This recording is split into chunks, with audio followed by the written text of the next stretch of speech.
Hello again. So the last time we spoke, I was boasting about a large project, wasn't I, that just fell into my lap. So it feels only fair that I tell you about the frustrating failure that I've experienced this week. You see, I was approached by a large fintech startup that was interested in working with me. And best of all, they wanted me to start next month when, if I'm being honest, I was slightly light on work. However, when we actually spoke, it only took a few minutes for the prospective client to conclude that I was not a good fit. He was impressed with my expertise and the suggestions that I made about how to proceed. He didn't even reject me because of my horrible personality defects. Instead, he felt that I didn't have sufficient sector experience. Now, with over 27 years of working in the industry, I've worked with almost every sector imaginable. I've worked with financial institutions and technology companies. However, I haven't worked in fintech in particular, and that was an issue for him. Now, this isn't even an isolated incident. It comes up all the time. Sector experience is a massive requirement that I see come up repeatedly from everything from job advertisements to hiring an agency or contractor like me. A personality fit does matter, but sector experience, I would argue, doesn't as much. Certainly not as much as you think. I can cope with a client rejecting me because of my personality easier than I can rejecting me for my lack of sector experience. At least when you're rejecting me based on my personality, I know that the project probably would have been a nightmare if I was rubbing the client up the wrong way. However, when it comes to sector experience, I would suggest it's not as important as you might think. Are you not convinced? Then let me try and do that. Let me try and explain in a little bit more detail. For a start, those working in a sector often for a long period of time in many instances begin to perceive the nature of the sector as being unique or unusual in some way. And that happens partly because the longer you work in a sector, the more you come to see its nuances and its complexities.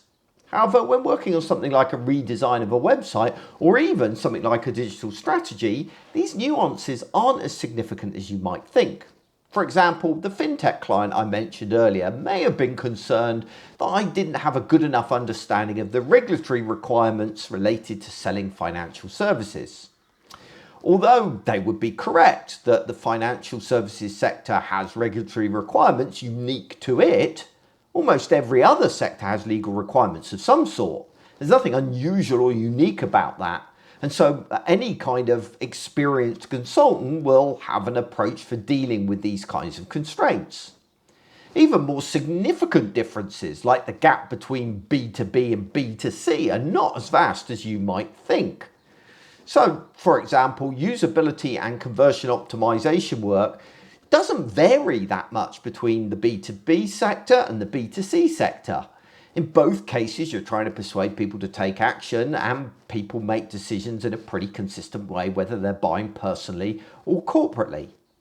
However, even if these differences did exist, there are still benefits to involving somebody outside of your own sector. You see, the longer you work in a sector, the more it begins to limit your thinking. For example, for years and years, I was fortunate enough to work extensively in the higher education sector. And as a result, I came to really understand its nuances and the unique challenges that they faced when dealing with digital. And in some ways, that proved very beneficial. However, over time, I fell into a rut because I was seeing similarities between projects. I ended up recycling solutions and stopped looking at them with fresh eyes. I began dismissing some potential approaches because, we tried something similar in the past and it didn't really work out, even though circumstances might have changed in the intervening time. This kind of mindset is something that you encounter all too often within sectors. As a result, ideas never get properly explored because something similar has failed in the past, or because people end up getting bogged down in the nuances and the details. Then, of course, there's the fact that if you work in a sector for too long, you become too preoccupied by watching the competition and what they're doing. The longer you spend working exclusively in a single sector, the more tempting it is to look at your competition for inspiration. And that creates two problems. First, it will leave you trailing the competition, always copying their last idea. However, even more significantly, it will gradually lead to you looking less and less outside of your own sector. And if you're not careful, the result of that is that you begin to fall behind in best practice because you're failing to see the innovation that's happening elsewhere. Look, please don't misunderstand me. I'm not suggesting that having a deep understanding of a sector doesn't come with benefits. Of course it does. And that's especially true if you work in-house within a sector. However, it's essential to recognise the dangers associated with overly specialising in a single sector, and particularly in hiring an outside contractor who focuses entirely on your sector. Part of the reason for hiring an outside contractor is to bring in fresh ideas, and that's not always going to happen if they specialise exclusively in your particular field.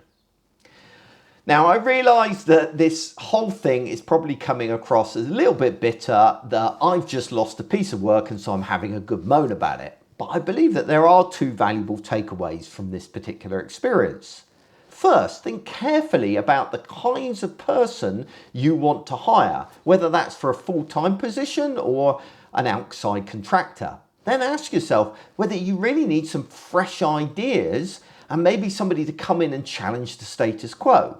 If that's the case, then you probably want to look for someone who's got experience outside of your own sector. Second, if you're working within a particular sector, regularly look outside of that sector for inspiration. Try your best to minimize the amount you focus on the competition and never reject an idea out of hand simply because it had failed in the past. But yes, too, I am just a little bit bitter about not winning that piece of work.